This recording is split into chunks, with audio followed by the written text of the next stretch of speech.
Right. My name is Johnny Connolly, and I'm based here in the Law School in the Centre for Crime, Justice and Victim Studies on an Irish Research Council scholarship, which is in collaboration with the Irish Council for Civil Liberties. And the title of the research I'm working on at the moment is developing a comprehensive human rights-based response to drug and gang-related crime and community violence. And it is the community violence element I want to talk about in this presentation. And the presentation is based on a study I did for an organisation called Citywide, or the Citywide Drugs Crisis Campaign, which was established in around 1995. It's now a national organisation mostly of community groups, family support groups in response to drug issues.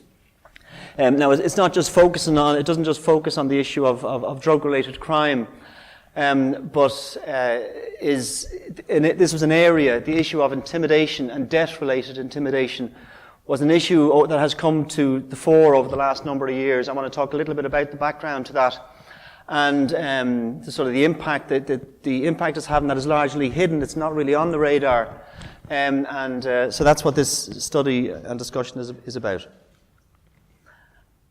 The title of the report, which you can get online, is Demanding Money with Menace. Now, firstly, I'm going to just go through some basic concepts that I'm going to use, but I don't want to be presumptuous, and I want to just talk about some of the meanings of some of the concepts that I'm going to be touching on. I'll talk a little bit about the background to the research, a very brief look at the methodology, which I think is quite important. When you're trying to access information about something that is largely hidden, the hidden activities of a hidden market, of a drug trade, it's quite difficult, particularly where it's highly sensitive. It's a highly sensitive issue. You don't want to do any harm to the people who have the information, who are under threat, for example. But it's essential that you do access this information, because otherwise it can be denied by policymakers. It's not a problem. It's not reported. It doesn't exist. And yet it is a huge issue. So research has a purpose here in that it is trying to expose this hidden reality, and how you access that information is quite tricky. I'm going to talk about some of the key findings with a particular focus on the whole concept of hidden victimization, and then touch on some of the policy implications, and hopefully then we can have a chat about all the three presentations, which I think are very much overlapping in loads of different ways. So firstly, a term that I detest is the term gangland. It is widely used in the media. It is widely used by policymakers. I was in February of last year, I was in front of the Oireachtas Justice Committee, which was discussing gangland, and the first thing I said, well, what do you mean? They asked me to come and talk about it. I said, well, what do you mean? I said, I've worked in this area for a long time, and I haven't got a clue what you're talking about. But it's a term that even policymakers are beginning to use. I think it's a very problematic term, because are we talking about land that is controlled by gangs? If we are, and policymakers are using that term, well, that's fairly frightening. Has the state abandoned these areas to gangs, or is the state admitting that it has no control over these areas? What we are talking about are communities in which gang-related crime can emerge, but often we might be talking about loose networks of individuals. If we use the term gang, what does that mean? Are we talking about a hierarchical organization? Are we talking about an ethnic grouping, etc.? And so policymaking often begins with this presumption that we know what we're talking about, and really we haven't done any analysis of it at all. It simplifies the problems that we're talking about, and I would argue it pathologizes the problem. We're talking about, you have the Mr. Big, as the books go, the king scum, gangland figures, the lieutenants. All of this terminology is used. It pathologizes both the idea of the gang, in a sense that everything is controlled from the top, like mafia style, and it pathologizes the drug user also. You've got the junkie, the desperate junkie who will do anything to get their next fix, all of which is inconsistent with the evidence as we know it. So I suppose where I begin with is a cry for evidence, for research, and some of the work that we're talking about today, I think, is a very important start. Secondly, what we're talking about is a market. It is a market because drugs are illegal, and they're in widespread demand. It has created a market, an extremely profitable and lucrative market. There is demand. Once there's demand, there will be supply. So how do we understand these markets? And what are the scale of these markets, the sort of money that we are talking about? The concept of systemic violence is something that originates with some work that was done in around the 1980s in New York, primarily. A writer called Goldsmith, who talked about this idea of drug-related crime as incorporating three different elements. We sort of assume that there's a natural relationship between illicit drug use and criminal offending or criminal behavior.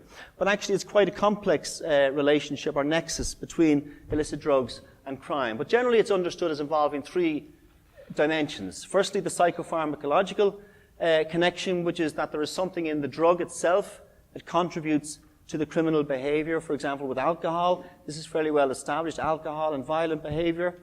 The second is the economic compulsive argument that people who become dependent or addicted to drugs, their offending behavior increases, and if they get proper resourced treatment, their offending behavior decreases. So that is the economic compulsive argument that they are committing crime to feed their habit, essentially.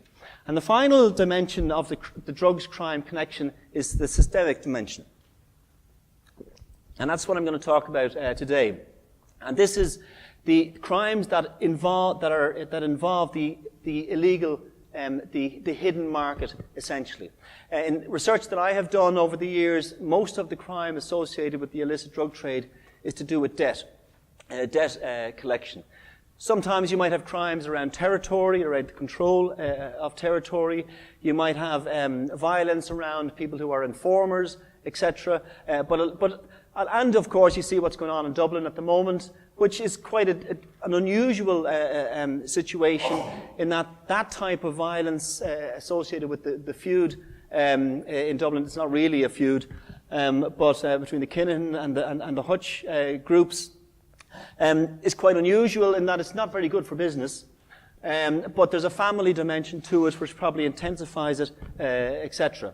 But most of the violence associated with the illicit drug trade, in our experience, as far as the research goes, is to do with debt collection, and that's what I want to talk about. And then the concept of a host community. Drug markets tend to emerge in certain communities, particularly open drug markets in heroin, in crack cocaine, etc.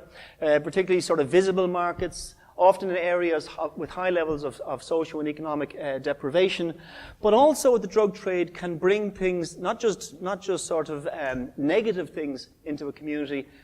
They can have a sort of a symbiotic relationship with what are called our host communities, in that they can bring in cheap goods, they bring in money, to young people that often wouldn't have access to cash, and often for people who are very opposed to the local drug trade, they might also benefit from it in terms of cheap goods, materials. And this creates an ambiguous relationship that policymakers need to be aware of. That in areas with very, like, for example, I was looking at the recent Kieran Mulvey report on the North Inner City, you're talking about a trade of hundreds of millions of euros. In the heroin trade alone, it has been estimated by the UN that the heroin trade in Ireland is worth around 600 million. Now, while I think that's an exaggeration, I'd say it's probably almost around half of that. It is still far more than we spend on the drug issue, on direct drug spending. So that's the economy that we are talking about. Now, to talk a little bit about the evolution of the illicit drug markets, I suppose the Dunns were a family that were associated with introducing heroin into Dublin in the 1980s. And there was always a famous saying, apparently by Larry Dunn, who was one of the main figures in the family, that if you think I am bad, wait until what comes after me.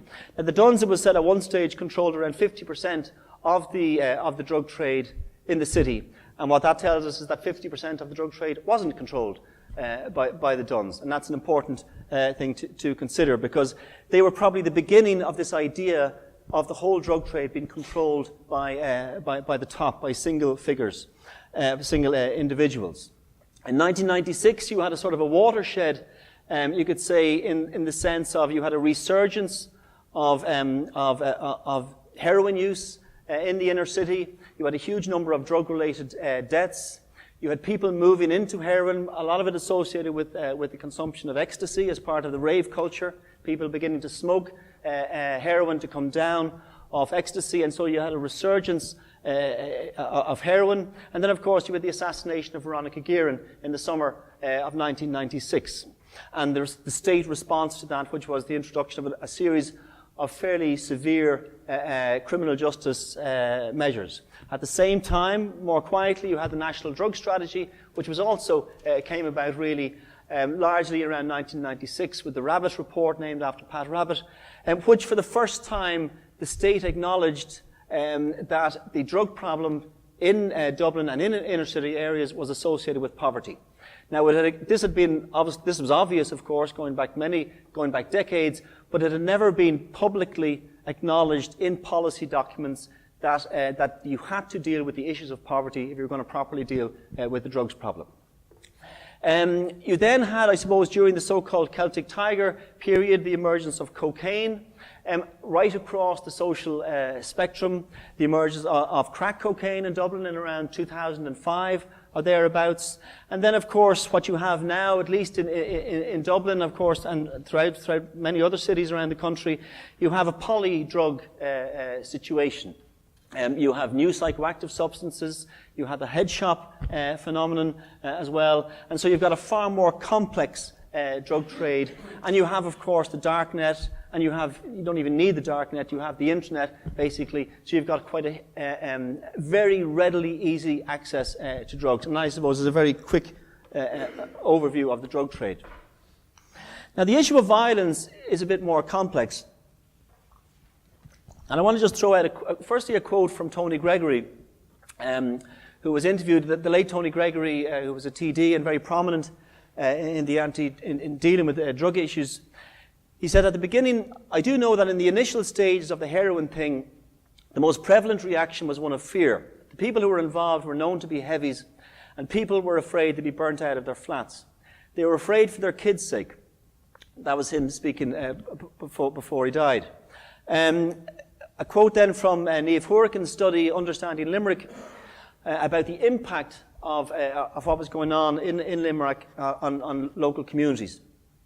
You know what they really want is for you to be down on yourself so that you don't believe you can have any other life. They want you to keep your head down and just put up with it. Even if there are gunshots coming in your window and you're lying on the floor with your kids, what they want is for you to keep your head down and just shut the fuck up and accept that's your life, full stop. And a quote from a guy I interviewed in Mountjoy as part of a study on illicit drug markets in 2014. Violence, it was always part and parcel of you get stigmatized, drugs. With drugs comes violence, and it's true. With drugs comes violence, but I was never violent. I was always sympathetic to those who went off them, always. I would never go around, as they do now, fucking like tapping on doors, looking for the owl fella, looking for the fathers or mothers to pay, but I was never like that. I would write it off more times out of 10, like. If I got out of pocket from doing it, but I would never use violence. And this is something that there has been a sort of a change in the nature, the qualitative nature of the drug trade in terms of violence since probably around the early 2000s or so. In that, as Tony Gregory said, violence was always there. When you had armed robbers moving into the drug trade, they were heavies. But it was a violence that was generally maintained between those involved in the trade, between the sellers and the buyers. It was something that generally didn't impact on the broader community or on the relations of those involved immediately in the drug trade. And it was something that began to be seen in the limited amount of research that has been done in the area. In a study I did around the setting up of a community policing system in the North Inner City in around 2002, the issue of fear of reprisal from those involved in the drug trade was beginning to be identified. And again, in a study I did in the North Inner City, monitoring quality of life, Again, people were expressing, and this was a time shortly after you had the big marches in the mid-1990s, and people demanding a response to the drug trade. Now, in around 2000, 2002, 2003, people were more fearful to be obviously identified with responding to the drug trade. The National Advisory Committee on Drugs commissioned a study that was published in 2006, a community drug study, and again, the issue of fear of reprisal of those involved in the drug trade was very highly was one of the main findings that they came up with. Understanding Limerick again was a study that Niamh Hurricane did, which showed the extent of this in certain areas of Limerick. A study done by, it wasn't an academic study, but a study done by a guy called Philip Jennings in Blanchardstown in Dublin. He referred to this as an iceberg of fear, different layers of an iceberg involving loads of different people in the community, from very, very young people to more serious players. A study I conducted then in 2004 involved, a part of that study involved a survey of around 800 people in 4 drug markets throughout the country, or 4 areas with sort of active drug markets throughout the country. And again, fear of reprisal from those involved in the drug trade was the dominant reason why people didn't talk to the police, why people didn't engage in responses to the problem. And this was something that the Citywide Drugs Crisis campaign realized it had to take on. And because in community meetings throughout the country, when they started developing their policy documents, fear, along with particularly during the cutbacks, during the austerity era, the issue of cutbacks, of course, to local services was number 1 on the agenda, but number 2 was intimidation, drug debt intimidation, and the way this was impacting on families and communities. In around 2013, I presented a sort of a research proposal as to how we would look at this and how we would access information about it, because they realized citywide that you had to put some sort of figure on it. You had to put some sort of data together if you were going to get any sort of policy response, which is what they're about. So the objective of the research was to access the hidden experience of drug-related intimidation and community violence throughout the country. To use that evidence to highlight the situation to policymakers in the wider public, to look at international best practice responses to the issue and national responses, to present the outcomes throughout the country to the various drugs task forces, and to assist communities in developing locally based, effective, sustainable responses. The methodology involved 2 sort of main aspects. One was an audit, and this was an audit where community groups and different organizations at a community level, where people came in and reported that they were being intimidated or that they were being threatened.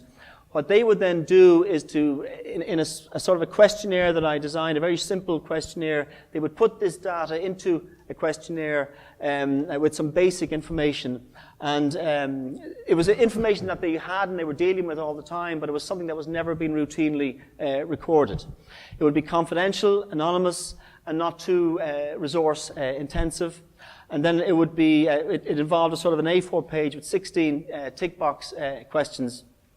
And then we eventually got data on around 140 incidents of intimidation throughout the country over an 18-month period.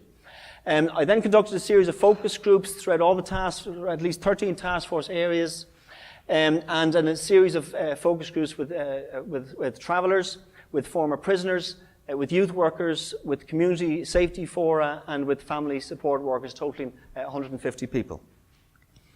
The key findings included, the evening.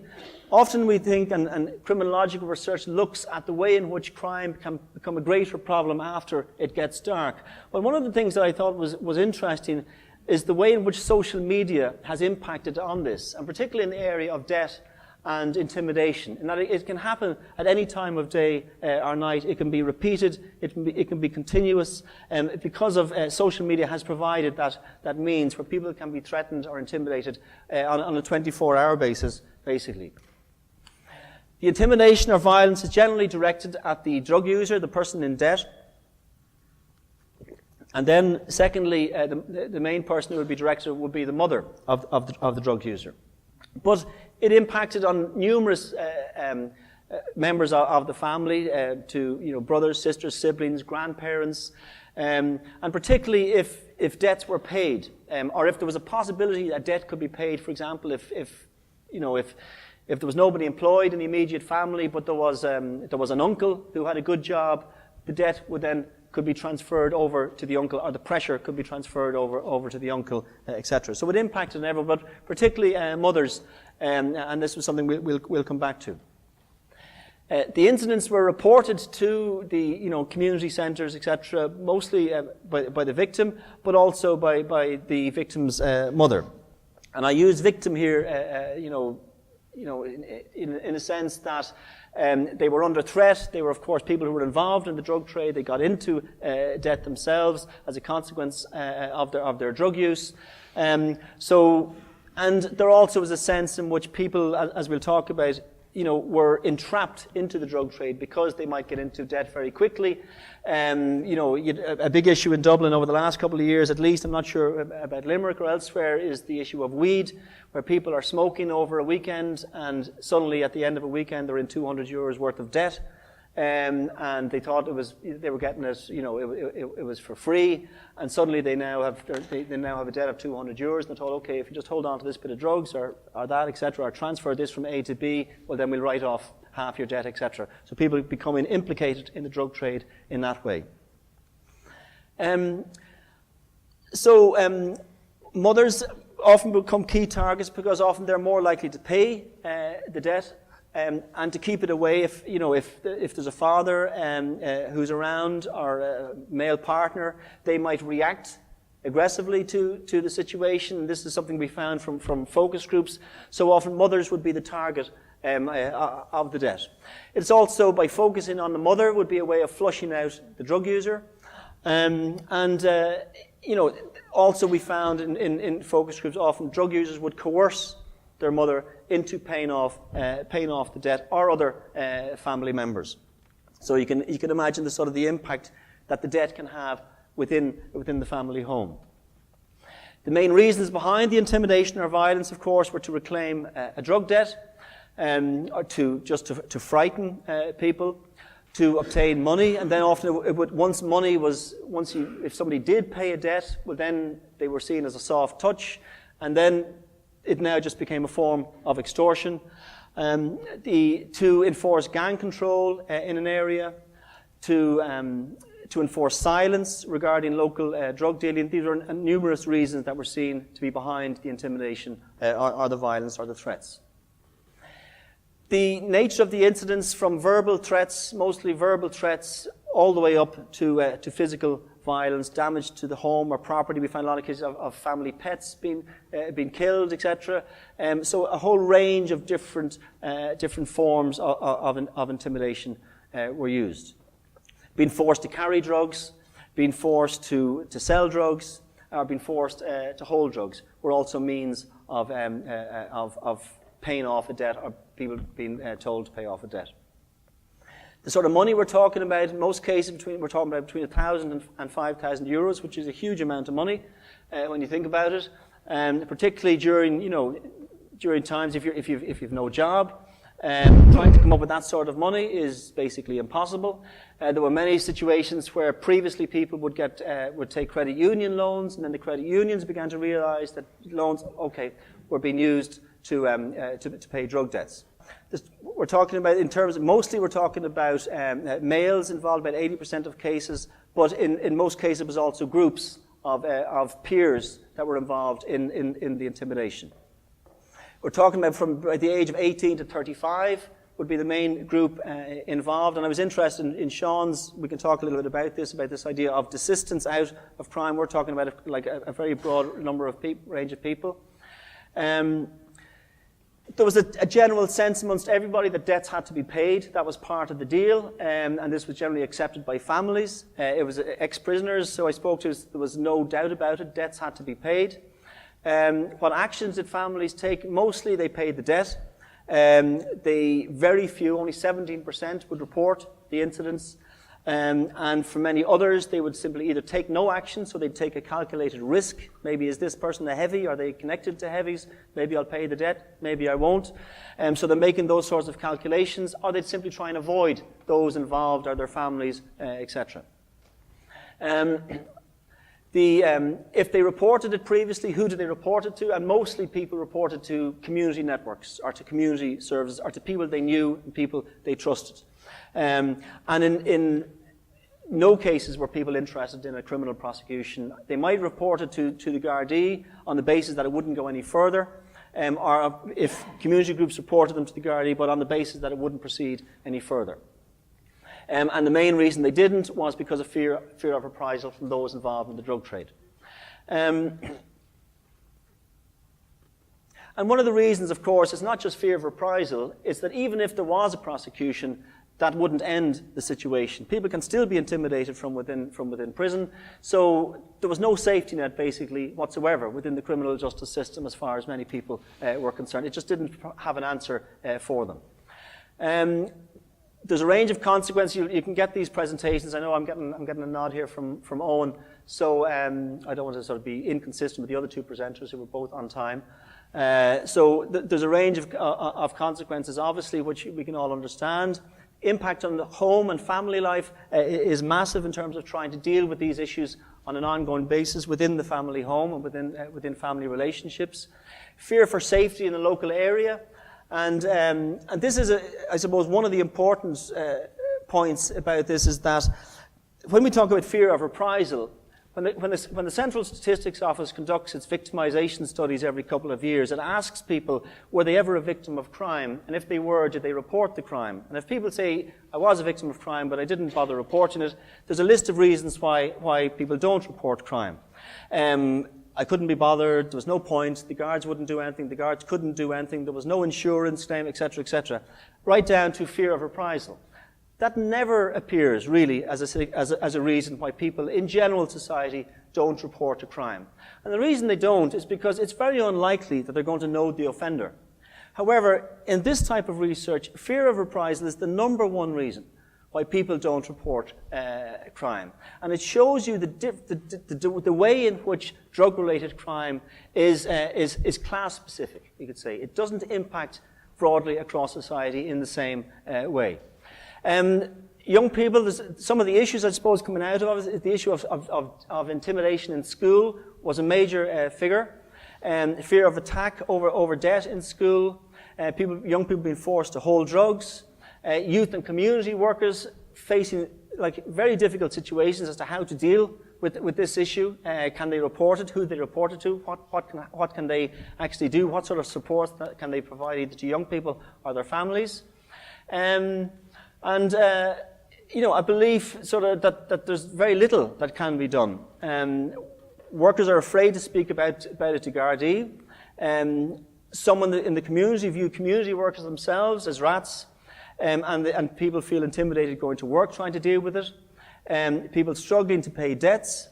We've had reports of people selling houses and then being pressurized by the council to have money, which they don't have because they've sold their house to pay debts. Interest on money, debts being passed on to other figures to collect. Even when people pay debts, sometimes the debt doesn't disappear, it escalates, or it becomes a different type of debt, and it just becomes a form of extortion.